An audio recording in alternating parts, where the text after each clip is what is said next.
అస్సలాము అలైకుమ్. ఈరోజు అయితే మన స్పెషల్ రెసిపీ ఏంటంటే పెప్పర్ చికెన్. సో ఇంకా లేట్ ఎందుకు, let start the recipe. First అయితే ఆయిల్ వేసుకోవాలి. నెక్స్ట్ దాల్చిన చెక్క, లవంగాలు, బిర్యానీ ఆకు, చిన్న పీసెస్లోకి ఆనియన్స్ 3 కట్ చేసి వేసుకోవాలి. నెక్స్ట్ బ్రౌనిష్ అయిన తర్వాత జింజర్ గార్లిక్ పేస్ట్ని కూడా వేసి పచ్చి వాసన పోయేంత వరకు బాగా ఫ్రై చేసుకుందాం. నెక్స్ట్ మనం చికెన్ని, నేనైతే 1 kg చికెన్ని ఇక్కడ యూస్ చేస్తున్నాను. 1 kg చికెన్ తీసుకున్న తర్వాత బాగా మిక్స్ చేసేయండి. ఫస్ట్ సాల్ట్, పసుపు వేసి బాగా మిక్స్ చేసుకోండి. కొంతసేపు చికెన్లో ఉండే వాటర్ అంతా మ్యారినేట్ అవ్వాలి. మనం వాటర్ ఏం వేయకూడదు, పసుపులోనే బాగా మ్యారినేట్ అవ్వాలి. నెక్స్ట్ ఇక్కడ మనం గ్రేవీకి తీసుకుందాం. Pepper, coconut, green chilli, tomatoes, onions, కొత్తిమీర ఇవన్నీ మనం గ్రైండ్ చేసుకోవాలి.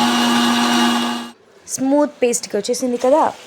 సో ఇప్పుడైతే మనం చికెన్లోకి టొమాటోస్ వేసి బాగా మిక్స్ చేసుకున్న తర్వాత ఆ పేస్ట్ని కూడా వేసి బాగా మిక్స్ చేసుకుంటున్నాం.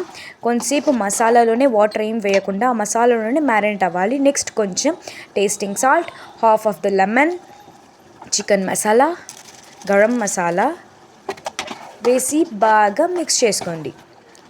ఫ్లేవర్ అలానే పైకి వస్తూ ఉండాలి, బాగుంటుంది స్మెల్ అయితే.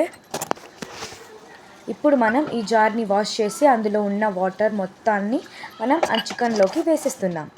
వేసిన తర్వాత ఒక 10-15 మినిట్స్ వరకు కుక్ చేసుకుంటే అంతే, రెడీ. ఇప్పుడు లాస్ట్లో మనం చిల్లీ పౌడర్, కొరియాండర్ పౌడర్ వేసి బాగా మిక్స్ చేసుకొని 5 మినిట్స్ వరకు స్లో ఫ్లేమ్లో పెట్టుకుంటే పెప్పర్ చికెన్ గ్రేవీ రెడీ.